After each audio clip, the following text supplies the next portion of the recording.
Myanmar says it could hold elections in 2025. That's 4 years after the military took over from the democratically elected government.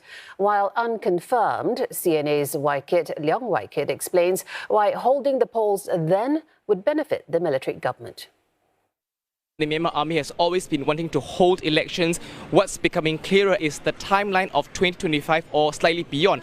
The clearest and latest indication is that Myanmar has applied leave in a way from ASEAN to skip its chairmanship when it's turn to hold the role of chairmanship in 2026. Now, the Myanmar army has also said that it has planned to hold population census in the country, and by the time it finishes compiling the data, by the time it can use the data for elections, it would be in 2025.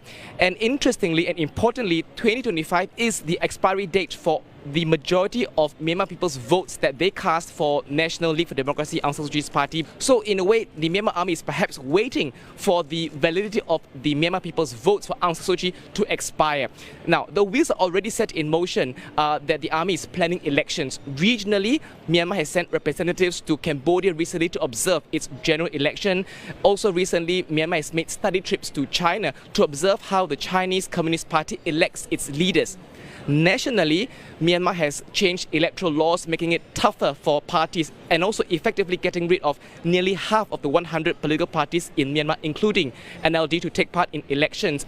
On the ground, the Myanmar army is now experimenting with mass production of electronic voting machines, and these machines are said to be more mobile and can be deployed more remotely. So if you join all these dots, you are perhaps seeing a clearer picture that the Myanmar army is planning to hold elections in 2025 or beyond.